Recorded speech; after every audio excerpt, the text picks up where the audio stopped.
Mark from The Lawnologist. Quite an unusual job this morning, so I thought I'd film it. I'm doing a late in the year renovation. Now, the reason behind this, we're actually at one of my commercial clients. We're at the Three Horseshoes in Fordham, just outside Colchester. It's a great little pub restaurant and really good client of mine. Now, of course, they have an outside eating area. Part of that is lawned, and that cannot be renovated until their outside eating season has stopped. The trick to it is that it has to be ready again for April next year, which would be the spring renovation season, so that it's ready to accommodate customers again.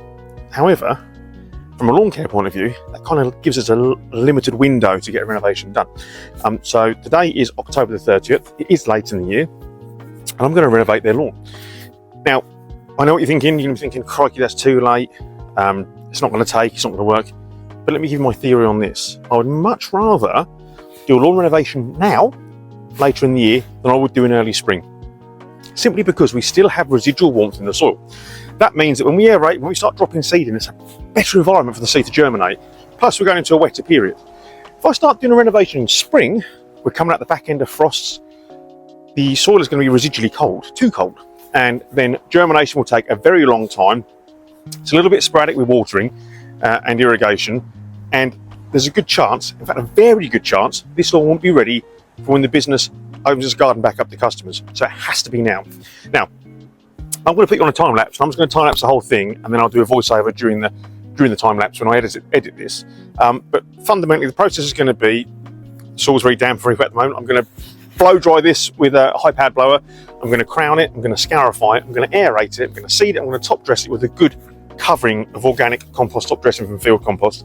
That'll protect the seed, and that will also insulate the seed a little bit.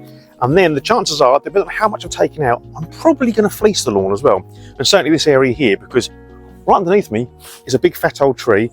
I've just asked the landlord what it does in autumn, and fundamentally it sheds all of its leaves. That's going to cause a problem, because as we know, leaf mulch will kill the grass and just kill off any seed. So I'm going to pop you on the time lapse. I'm going to crack on, and I'll give you a synopsis at the very end.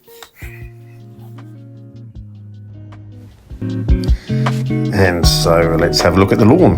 Looking pretty sorry for itself after a heavy summer. So let's make a start now, and we will start by air drying the lawn. Take all the moisture off with a high powered blower. You can still the moisture and precipitation is being blasted back into the atmosphere, which is ideal.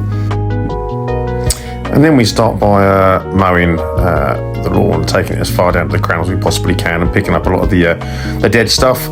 Back with the blower again to dry it all off and to clear the debris, and then we mow at a 45-degree angle, and this is just to make sure we get an even cut and there's no lateral growth being left laying down. Straight onto scarification, starting to pick up the stuff out of the soil, just the old grass has been walked in, and we blow it again just to blow the debris off so we can rake it up and bag it all up. Luckily with the mow we'd done, there wasn't a great deal more to come out. Straight onto aeration, fracture time. That's going to help put lots of air into the soil. Then we seed it. As you can see, seed it by hand, small area, this is not a problem at all. And then gradually we dress this with the compost dressing. This conditions the soil and adds nutrients back into the soil at the same time, which is absolutely perfect. Quick chat with the landlord there, telling him how well it's going. And then we then move on to feeding the lawn. Bit of granular organic feed, again to condition the soil. Clear up after ourselves, and down goes the fleece. And I hate fleecing. It's really difficult to do on your own. It's like laying a big carpet and then pegging it down. Even worse when it's windy, but this creates a nice little microclimate because it's later in the year. And the theory is that we try and get the grass to germinate with the residual heat that's in the soil not being lost to the cold air. So hopefully that will do the trick. And so finally we just see the fleece there on the lawn, there to protect the seed and to assist with germination. This is going to take some time because it is the 30th of October. So let's just see if we've got enough residual heat in the soil to try and get this seed germinated. Right guys, Mark from The Lawnologist. It is April the 5th. We're back at the Three Horseshoe to check up on the renovation progress after we received the latest renovation I've ever done in the year, 30th of October 2023. We're here to check to see if the garden's now ready for customers. Let's check it out.